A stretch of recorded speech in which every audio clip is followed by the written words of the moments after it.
Rishabh sir, Kiran ಇಲ್ಲಿ ವಿಜಯ ಕರ್ನಾಟಕದಿಂದ. Sir, ಕನ್ನಡದಿಂದ ಈ ಸಿನಿಮಾ ಆಗಿದೆ ಅಂತ ನೀವು ಮೆನ್ಷನ್ ಮಾಡಿದ್ರಿ. ಆದರೆ ಟ್ರೇಲರ್ನಲ್ಲಿ ನಾವು ಅಬ್ಸರ್ವ್ ಮಾಡ್ತೀವಿ ಕರಾವಳಿಯ ಕನ್ನಡನ ಬಳಸಿರೋದಕ್ಕೆ ಏನಾದ್ರು ಹಿನ್ನೆಲೆ ಇದೆಯಾ ಅಂತ.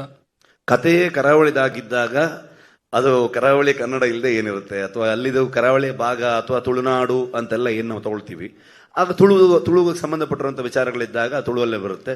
ಕರಾವಳಿ ಕನ್ನಡದ ಕಥೆ ಆಗಿರೋದ್ರಿಂದ ಅದು ಕರಾವಳಿ ಭಾಷೆಯಲ್ಲಿ ಇರುತ್ತೆ. ಅಂದ್ರೆ ಸಾವಿರಾರು ವರ್ಷಗಳ ಹಿಂದಿನ ಕಥೆ ಆಗಿರೋದ್ರಿಂದ ಕನ್ನಡ ಆಗೂ ಕೂಡ ಹಾಗೆ ಇತ್ತಾ, ಅಥವಾ ಅದಕ್ಕೇನಾದ್ರು ರೆಫರೆನ್ಸ್ ಇದೆಯಾ ಅಂತ?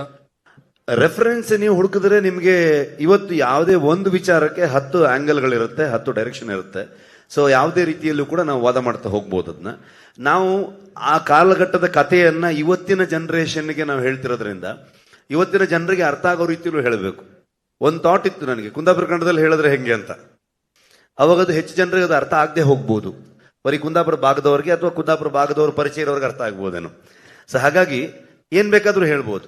ಆದ್ರೆ ಇವತ್ತಿನ ಜನರೇಷನ್ಗೆ, ಇವತ್ತಿನ ಜನರಿಗೆ, ಇವತ್ತಿನ ಪ್ರೇಕ್ಷಕನಿಗೆ ಅದು ಅರ್ಥ ಮಾಡಿಸ್ಬೇಕು ಅಂತಂದಾಗ ಒಂದು ಸಿನಿಮ್ಯಾಟಿಕ್ ಲಿಬರ್ಟಿಯನ್ನು ತಗೊಳ್ತೀವಿ ನಾವು, ಇಲ್ಲ ಅಂತಲ್ಲ. ಸೊ ಆ ನಿಟ್ಟಲ್ಲಿ ಹೋಗ್ತೀವಿ. ಮತ್ತೆ ಮಂಗಳೂರು ಕನ್ನಡ ಅಥವಾ ಕರಾವಳಿಯಲ್ಲಿ ಉಪಯೋಗಿಸುವಂತ ಕನ್ನಡ ಹೆಚ್ಚಿನ ಅಂಶವಾಗಿ ಅದು ಒಂದ್ ಸ್ವಲ್ಪ ಬುಕ್ಕಿಶ್ ಆಗಿ ಒಂದು ಗ್ರಂಥ ಕನ್ನಡ ಅನ್ನೋ ತರದಲ್ಲೇ ಹೇಳ್ತೀವಿ ನಾವು. ಅಂದ್ರೆ ಓದ್ಬೇಕಾದ್ರೆ ಹೇಗಿರುತ್ತೆ, ನಾವು ಮಾತಾಡಬೇಕಾದ್ರೂ ಅಷ್ಟು ಸ್ಪಷ್ಟವಾಗಿ ಅದನ್ನ ಬಿಡಿಸಿ ಮಾತಾಡ್ತಾರೆ ಅನ್ನುವಂಥದ್ದು. ಆ ಕಾರಣಕ್ಕೆ ಕನ್ನಡಕ್ಕೆ ಇಷ್ಟು ದೊಡ್ಡ ಹಿಸ್ಟ್ರಿ ಇರಬೇಕಾದ್ರೆ ಆಗಿನ ಕಾಲದಲ್ಲೂ ಕೂಡ ಈ ತರದಲ್ಲಿ ಇರಬಹುದು ಅನ್ನೋಂಥದ್ದು. ಸೊ ಹಳೆಗನ್ನಡಗಳನ್ನ ರೆಫರೆನ್ಸ್ ಪಾಯಿಂಟ್ ಅಲ್ಲಿ ಇಟ್ಕೊಂಡು ಕೂಡ ಹೋಗ್ಬೋದು. ಅಂದ್ರೆ ಈಗ ಬೇರೆ ಭಾಷೆಗಳಿಗೂ ಡಬ್ ಆಗಿರೋದ್ರಿಂದ ಅಲ್ಲಿಯ ಪರ್ಟಿಕ್ಯುಲರ್ ಯಾವ್ದಾದ್ರು ಭಾಷೆಗಳನ್ನ ಅಥವಾ ಲ್ಯಾಂಗ್ವೇಜ್ ನ ಬಳಸಿರೋ. ಕಳೆದ ಬಾರಿಯೂ ಕೂಡ ಎಲ್ಲಾ ದೈವದ ನುಡಿಗಳಾಗ್ಬೋದು, ತುಳುವಲ್ಲಿ ಬಂದಂತ ಎಲ್ಲಾ ವಿಚಾರಗಳಾಗ್ಬೋದು, ಅಥವಾ ಜನಪದ ಹಾಡುಗಳಾಗ್ಬೋದು, ಎಲ್ಲವೂ ತುಳುವಲ್ಲೇ ಇತ್ತು. ಇವತ್ತಿಗೂ ತುಳುವಲ್ಲೇ ಇರುತ್ತೆ. ಇನ್ನು 50 ಕಾಂತಾರ ಆದ್ರೂ ಅದು ತುಳುವಲ್ಲಿ ಅಥವಾ ಮಂಗಳೂರು ಕನ್ನಡದಲ್ಲಿದ್ರೆ ಅಥವಾ ಕರಾವಳಿ ಕನ್ನಡದಲ್ಲಿದ್ರೆ ಹಂಗೆ ಇರುತ್ತೆ. ಉಳಿದ ವಿಚಾರಗಳನ್ನ ಚೇಂಜ್ ಮಾಡ್ತೀವಿ.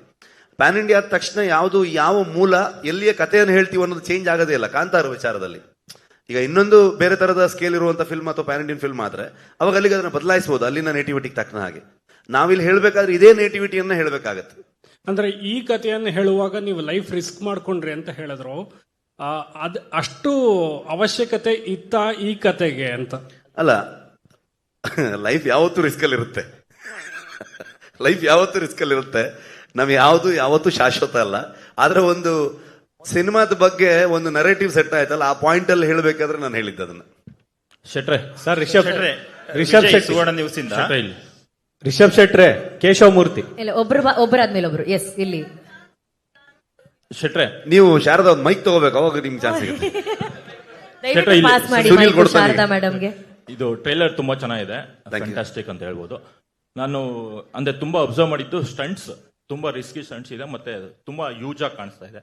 ಸೊ ಆ ಸ್ಟಂಟ್ಸ್ ತಾಲೀಮ್ ಬಗ್ಗೆ ಹೇಳಿ, ಮತ್ತೆ ಶೂಟ್ ಮಾಡ್ಬೇಕಾದ್ರೆ ಅದ್ರ ಬಗ್ಗೆ ನೀವು ಆಗ್ಲೇ ಒಂದ್ ಸ್ವಲ್ಪ ಹೇಳಿದ್ರಿ, ಬಟ್ ಎಲಾಬರೇಟ್ ಮಾಡಕ್ಕಾದ್ರೆ ಅದು ತುಂಬಾ ಅಂದ್ರೆ ನಾವು ಇಷ್ಟು ಮಾತಾಡ್ತೀವಿ ನಾರ್ಮಲಿ, ಅದಕ್ಕೆ ಜಾಸ್ತಿ ಮಾತಾಡೋದು ಬೇಡ ಅನ್ನೋ ಥಾಟಲ್ಲಿ ಇದ್ದೀನಿ ಸುನಿಲ್. ನಾನು ಮಾಸ್ಟರ್ ಅವಾಗಲೇ, ಅರ್ಜುನ್ ಮಾಸ್ಟರ್ ಅವಾಗಲೇ ಎಕ್ಸ್ಪ್ಲೈನ್ ಮಾಡಿದ್ರು.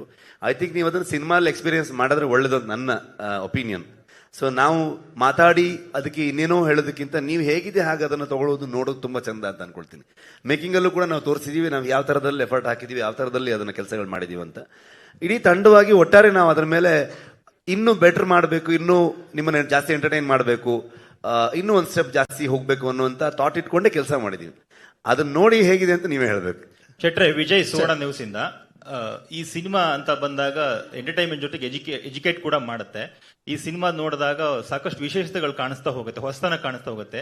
ಸೊ ನೀವು ಹೇಗೆ ಈ ಒಂದು ಸಿನಿಮಾ ಮಾಡೋ ಸಮಯದಲ್ಲಿ ಎಜುಕೇಟ್ ಆಗ್ತಾ ಹೋದ್ರಿ ಅಂತ ಹೇಳಿ?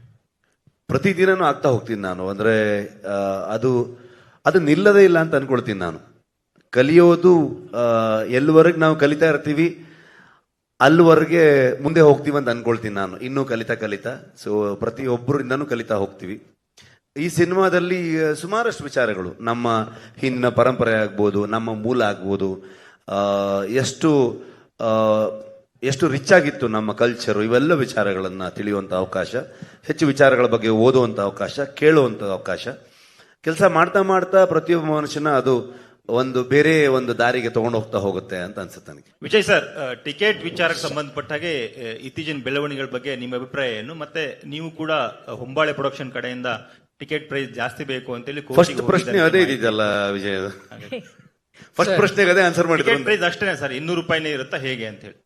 Sir, I have a question. I mean here.